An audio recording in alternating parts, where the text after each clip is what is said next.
迎收听12月25号的迦南之声，我是施宪牧师，平安，圣诞快乐。我们今天要继续来分享加拉太书第6章。在这个圣诞节，我们预备好在恩典中成为新造的人吗？今天PG 祷告的经文加拉太书6章15到16节说，受割礼或是不受割礼都算不了什么，重要的是我们要成为新造的人。愿所有遵照这原则的人和一切上帝的子民都同样得到平安和怜悯。受割礼或是不受割礼，保罗他说这都算不了什么，因为我们不是活在律法当中，而是我们活在恩典当中。活在恩典当中很重要的是要成为新造的人，而这新造的人根基在一件事，就是耶稣基督的十字架。在当时，十字架是一个看来羞辱、看来被咒诅的记号。然而耶稣亲身走上这十字架，担当了这羞辱，好像承担了一切的咒诅，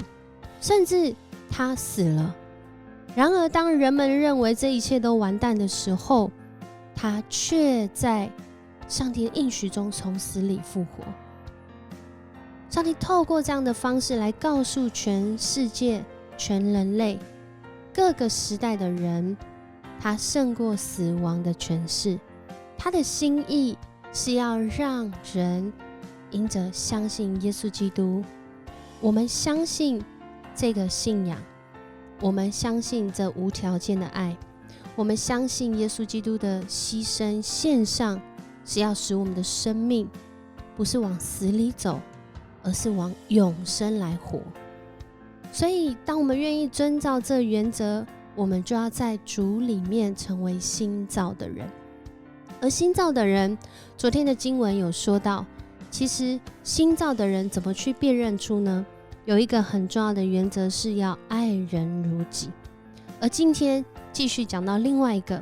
是要彼此分担重担。所以第6章一开始的时候就有讲到说，弟兄姐妹们如果有人偶然犯了过错，你们这些属灵的人就要用温和的方法纠正他。这里在讲的是有分属灵或不属灵的吗？其实这不是一个比较级，而是说这些属于在上帝的灵带领的人，也就是在圣灵当中被带领的人，要用温和的方法来纠正那偶然犯了过错的。也就是在当时有许多的外邦基督徒，其实他们的信仰是有根基的，然而在实行的方式上面，他们却听了当时许多假教师的言论，特别是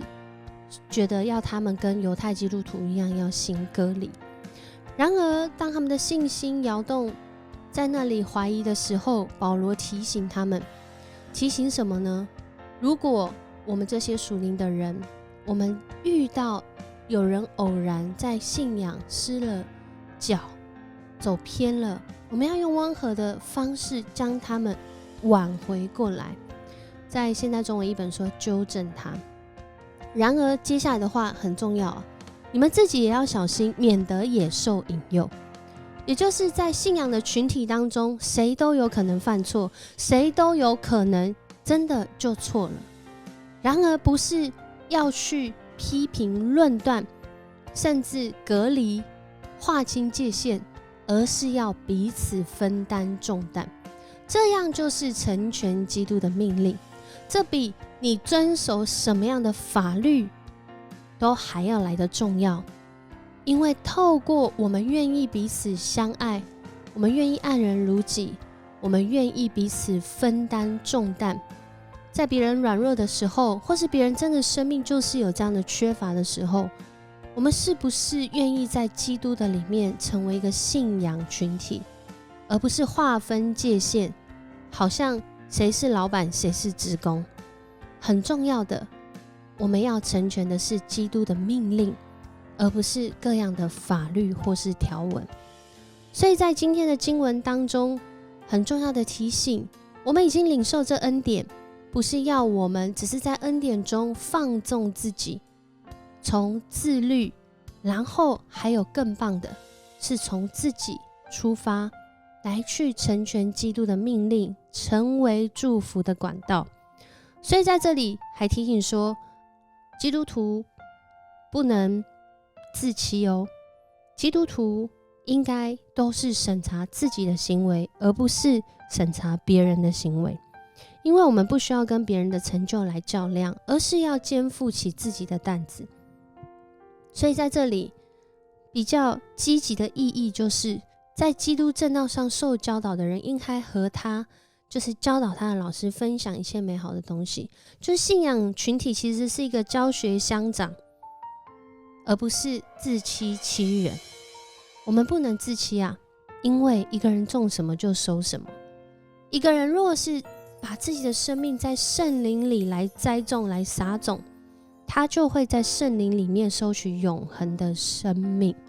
所以保罗在这里也鼓励，如果你是一个很愿意在主里来付出来爱人的，来行出那个合乎上帝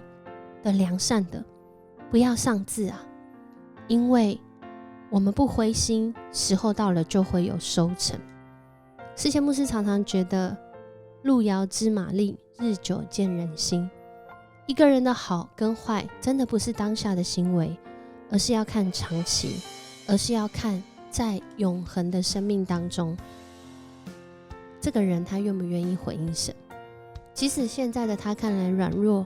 看来很多的缺乏，甚至需要人的怜悯，需要上帝的恩典，然而当他愿意一步步来到主的面前，愿意在恩典中成为新造的人，在每一次的决定，每一个行为当中，他愿意尊主为大的时候，很奇妙的，上帝真的会改变一个人的生命。而那个改变通常是从我们自己的生命开始。所以在今天的经文最后，保罗才讲到，在当时人们把十字架看的是羞辱跟咒诅的记号，然而保罗却说，我不是以那些有没有行割礼，我是不是有这个犹太传统，我有没有遵循这个基督教的这个根源来自夸。我自夸的只有一件事情，就是人看为这个羞辱咒诅的十字架，因为他自己的生命借着这十字架，他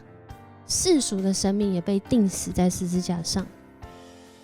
而他自己在这个世界上好像也被钉死了，然而却在基督的里面，他成为新造的人，他领受真实的平安和怜悯。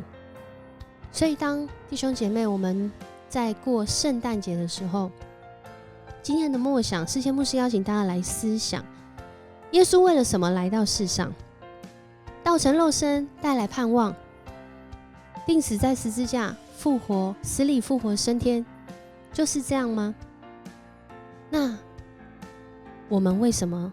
相信耶稣？圣诞节2000多年前，耶稣已经